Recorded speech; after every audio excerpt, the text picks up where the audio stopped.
Hello, my name is Natalie. I created the bullet when I was in a dark place. It is a philosophical podcast that talks about human integrity and freedom, that is influenced by psychological concepts, more mystical or even spiritual ideas, and my artistic stance. However, coming from a dark place, I am not asking why the world is as it is so as to make sense of it, to write yet another scientific essay, to find an excuse for why the world has to be the way it is. I find the society we live in very questionable. I do not like how the modern Western worldview is considered synonymous with objective truth. So when I ask why the world is as it is, I am asking so as to undermine the foundations of a world that, in my opinion, needs to be unsettled and rethought. I think it is crucial to realize that perception is not a tool for finding out the truth. It is how we communicate with the world around us. It is a tool of expression, of self-actualization. And to understand this is to grasp the magic that lies within the gift of subjectivity. I hope that you'll enjoy listening.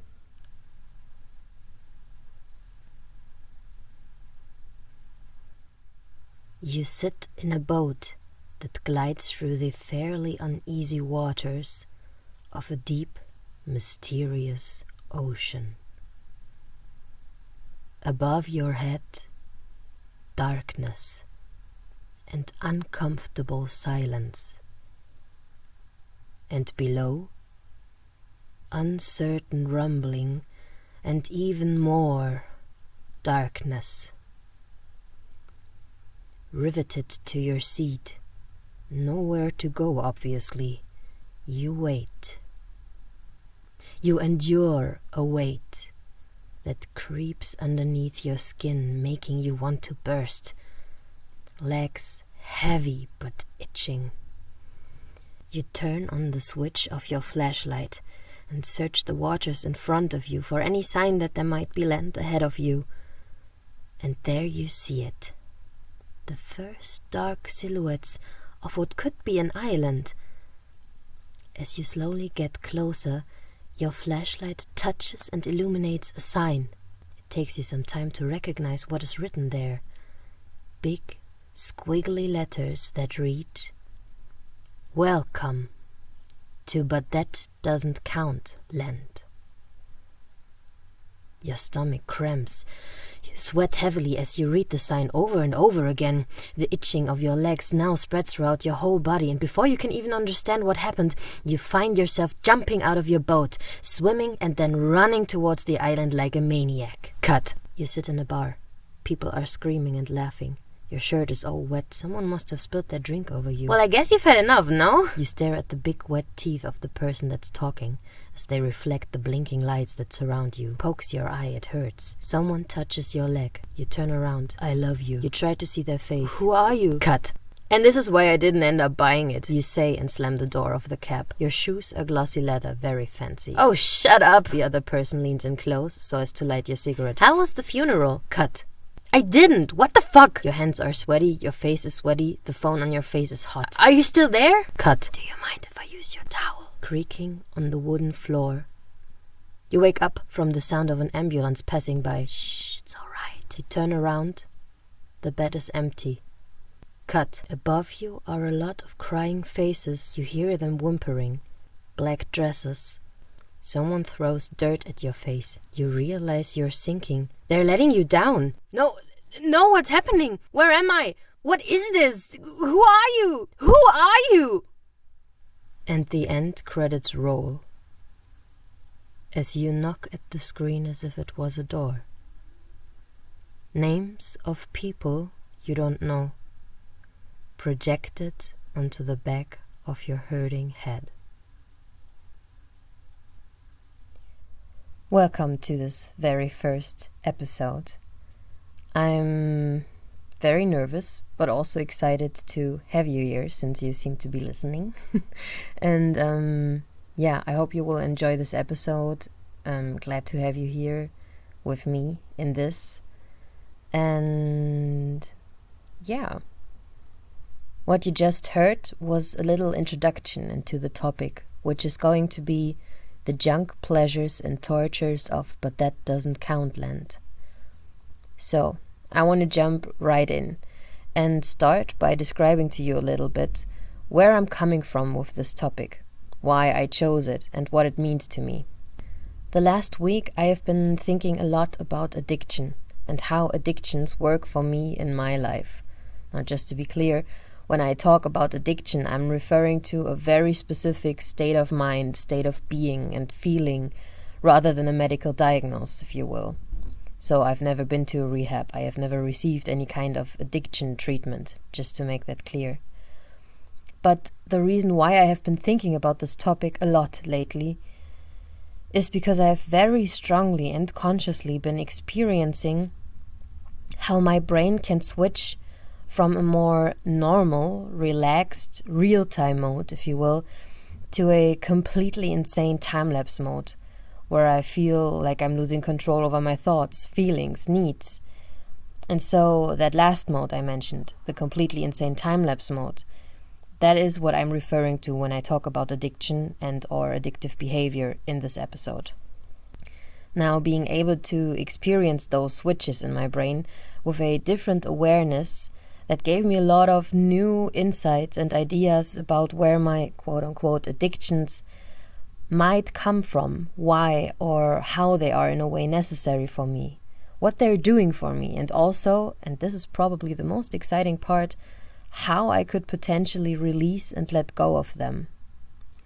Now, the interesting thing is that, in particular, with all the already mentioned switches I'm currently experiencing, I am actually in a phase where my addictions don't work anymore. Now, that might sound a bit funny to you. It doesn't sound like a problem, right? But let me tell you, it is. Because what's happening is that my addictive behaviors don't thrill me anymore. They don't scratch that itch. But the itch is still there. So I'm kind of in a rather difficult in-between state, where I don't binge those stupid, empty promises making things that much anymore, but where I don't fully understand yet what the actual need underneath all of that is, or how to satisfy that need. So right now I am confronted with the very real, very disturbing fear of not being able to meet a need I have. So after all of that explanation of where I'm at right now and why I chose this topic, I would like this episode to be about the following things. Where does that fear of not being able to meet one's need come from? Why and how do we start addictions? What is the difference between real needs and quote-unquote junk needs? And how did we end up in But That Doesn't Count land? Now, what is But That Doesn't Count land? Well, it's a term I made up for myself a while ago when I realized that I was splitting my life in two. One part of my life would be what I'd call my real, actual life. So, for example, my job, the projects I'd work on, my family, my values, my passions. So everything related to what I see as my purpose in life, basically. And the other part of my life would be the stuff I seemingly do without purpose. That's more fun and play, free time stuff that I indulge in, but that doesn't really count. Aha. So there are parts of my life, and actually huge parts to be honest, that I don't take as real, that I don't see as contributing to my life, almost as if they wouldn't really happen, as if they'd happen out time. And of course that's bullshit. I spend a lot of my time, the actual time of my life, on these things. And they do influence me and my being. And they do express part of myself. But for some reason I put them in But That Doesn't Count land.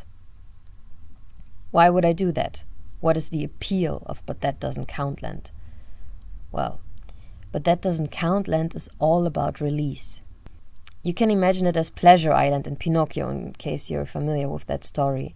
So it's all about light fun, being able to do and experience things that are usually not allowed or possible. It's about compensation for your hard, exhausting life and reality, testing things and being able to do stuff without the weight of responsibility and the fear of consequences. It's interesting, no? Just to be very clear, I don't say any of that with judgment. I think that all of these things sound amazing. The appeal is very clear, no? And after all, I have myself built a career in arts because art is very much like that. Well, maybe except for the part that usually art doesn't consider itself to be light fun. However, what's problematic about But That Doesn't Count Land is that it's just a concept. It's a made-up set of rules, like the rules to a game. And there's no way around the fact that But That Doesn't Count Land is not real. Sure, there's a lot of great things to experience that are very real and true if you allow yourself to believe for a minute that what you're doing right now doesn't count, doesn't have consequences, it's just for fun, it's not actually real. See the paradox? But the thought itself, so to think that something you do can truly not count, can truly be without any consequence, is not influencing you in your life at all, is not changing it. That thought is simply wrong, it's untrue. Or to rephrase it, But That Doesn't Count Land can be a wonderful place, truly, if you let the idea of it guide you to places you wouldn't normally have had the courage to go to, knowing, however, that the experiences you make while doing so are very real. And that's beautiful. I mean, that is, for example, what happens when a piece of art you love, even though it is just art, as in artificial, made up, it changes you and leaves a mark. But That Doesn't Count Land can literally destroy you if you get caught in believing that the things that happen there actually don't count. Why? And I'm not even going to bother and talk about how addictions affect your physical health and how it is extremely stressful to be in that completely insane time-lapse mode all the time, as that's rather obvious, I think. But what lies underneath all of that, and is extremely damaging and dangerous on its own, is that putting things in But That Doesn't Count Land means to disown that part of your life. It means to disown part of your lifetime, to disown your experiences. It is to waste that experience, basically.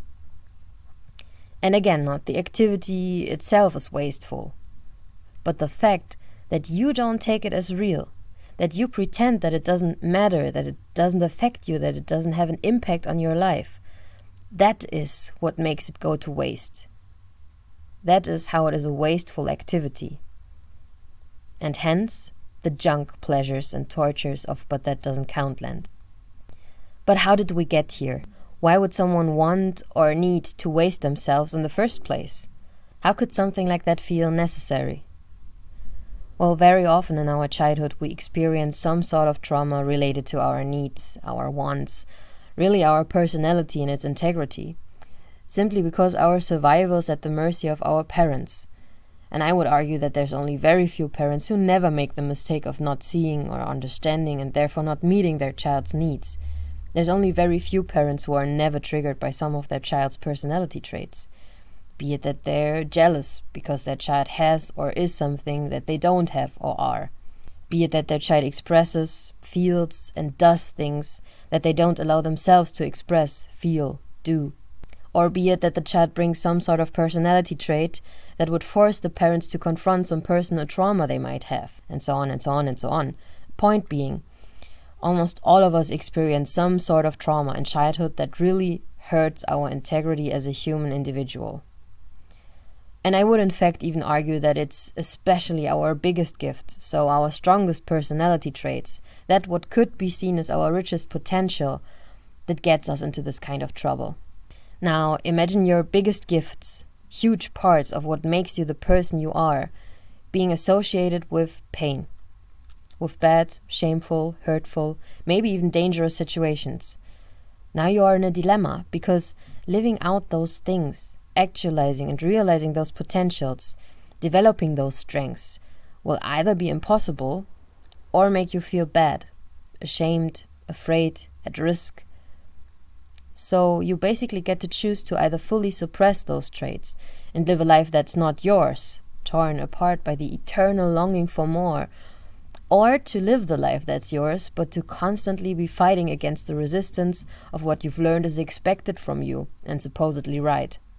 And both of these options will eventually lead to you feeling the overwhelming need for release. Now welcome to But That Doesn't Count Land. The place where you can have those parts of you that are not allowed, played out like a dream through disrooted games of desire, aka addictions. Indulging in those amazing fantasies of freedom, doing all those nasty things you know you're not allowed to do, smiling, saying, but that doesn't count. But the thing is, if you approach treating addiction and addictive behavior from a place of how not to want that thing, so actually saying wanting and always wanting more is the problem, that is, in my opinion, the worst thing you can do. Because wanting itself is not a problem. Wanting is very right, and always wanting more as well. It is a very vital part of why and how we can feel joy in the first place. It's how we express our desire for life. It gives us energy and motivation, and wanting is really what inspires development, change, growth. And I believe that it is only through trauma, and therefore having to disown and reject part of ourselves, that wanting can get perverted and become problematic. Because what we want now are things that actually release us from our desire for life, from our need to express who we are and what's real about us. We crave the things that numb that sense of self, actually killing that desire for life. We quite literally want to get wasted. And this is where addiction and addictive behavior starts, where wanting feels more like a curse that can turn a person into a maniac and make them go into that completely insane time-lapse mode. And see, the distinction between the two is wanting, as in wanting to live, and wanting as in wanting to be distracted from one's life. There's the need for life, there are one's actual needs that can be fulfilled, where satisfaction almost works like filling a hole. And then on the other hand, there's the need to escape life. There are one's junk needs that are not really about fulfillment, you see. They're about running away. And the short satisfaction they can give is merely the moment of relief, of successfully having escaped one's life, at least for now. So, can you feel the difference between the two? What it means to need from a perspective of wanting and hoping to receive? And what it means to need from a perspective of wanting and hoping to avoid. So this is where I'm at right now, myself. Very much feeling the difference between the two in myself, and really having felt and grieved the fact that a lot of my needs are junk needs, are about avoidance, that I spend, in fact, a lot of my time running away. And having understood that and consciously made the choice to stop running, my addictions don't work no more. And that does not mean I'm happy now. No. I had pretty good reasons to run away. And yes, I want those parts of myself I have disowned back, very much so. But they're also still associated with the very pain and shame that made me abandon and flee them. And I can also see and understand now how, yes, I had understood that it's necessary to deal with the stuff from the past. But I had only ever done it with an attitude of, I'm working it through so as to be able to let it go, because I really want to move as far away from it as I possibly can. Yes, I want to process it, but just so that I be able to finally throw it away and dissociate myself from it completely, hoping that the future will be better and happening in a time and place where I have finally managed the perfect escape from my past.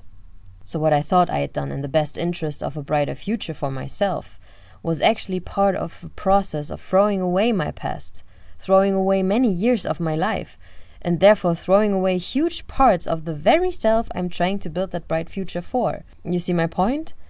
And yes, also, dare I say especially, throwing away traumatic experiences, as they are quite often linked with our greatest gifts, means to throw away those gifts. That does sound depressing, no? Well, yes. But I would like to give you a tool that I find very helpful. And that tool is a perspective. So if you want, consider this. We are not the things that happen to us. We are not the stories of our past. Their narrative is not the narrative of us as a person, and we are not bound to living a life that follows the narrative of those stories. So, say someone hurt us. Doesn't mean we are the hurt. Doesn't mean we are the fact that we got victimized. The story may be we were little, we weren't really able to defend ourselves, someone took advantage of that fact and hurt us badly. And I'm not saying that the story isn't relevant or that it won't change or affect us. Of course it does. But that story could, unfortunately, happen to anyone. This story in its narrative doesn't tell me anything about us as individuals. And the fact that the story happened to us is not so uniquely about the way we are as individuals that there's no way for us to prevent things like that from happening again because it's our destiny. You see what I mean? However, these stories, as experiences we made in our lives, they contain us. So, looking at them closely, looking at how the things that happened made us feel, how we reacted, what our thoughts were, what we did, what decisions we made, and how we made them based on what had happened.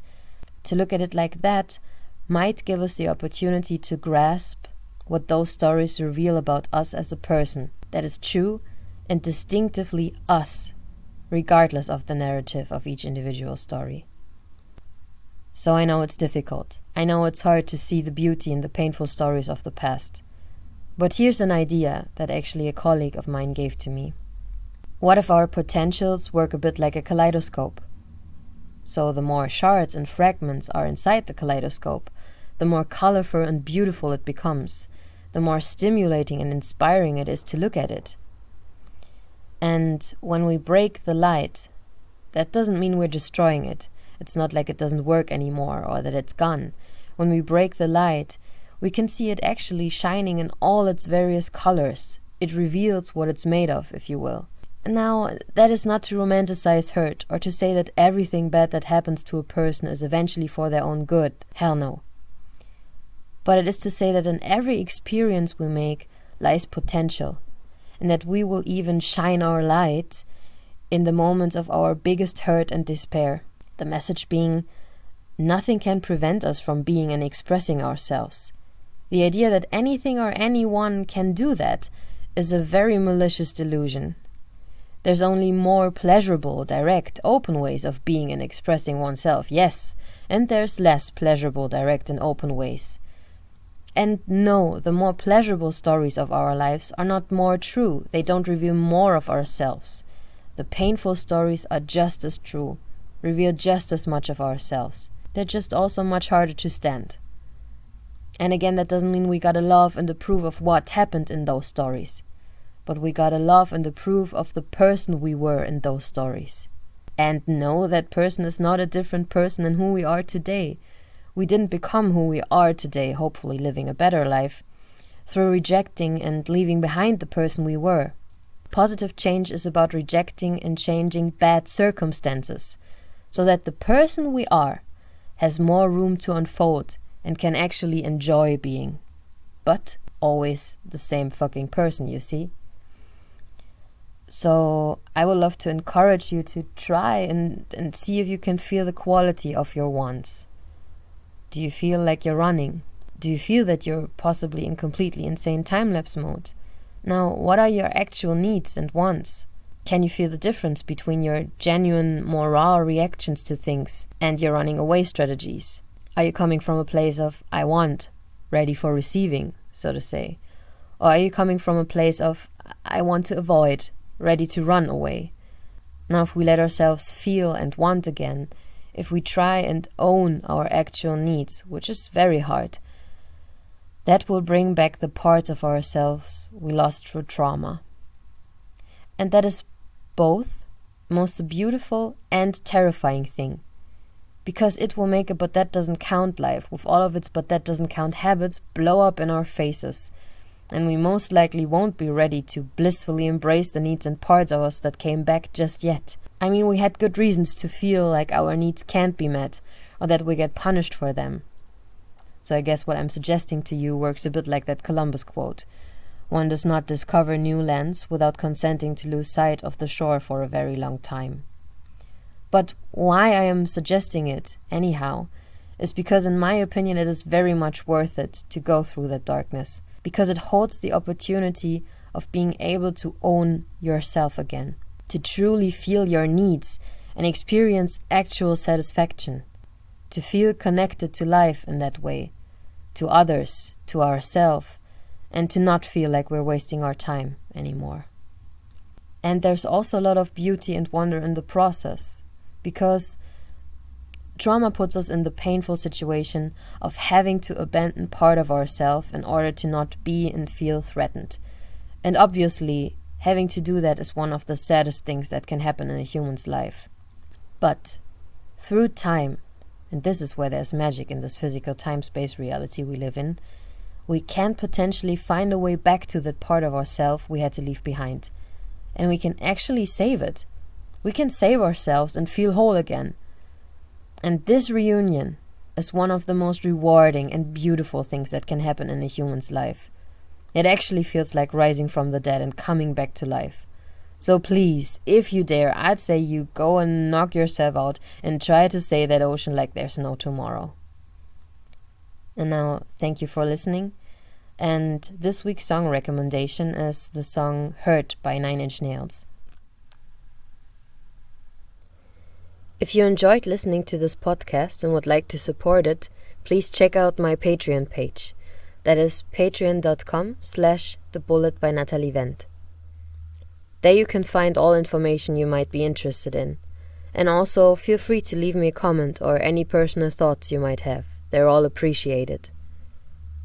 I hope that the struggles you might be facing right now would turn into a bullet that would touch what needs to be touched, shatter what needs to be reassembled afresh, and implant the seed of change where freedom is needed.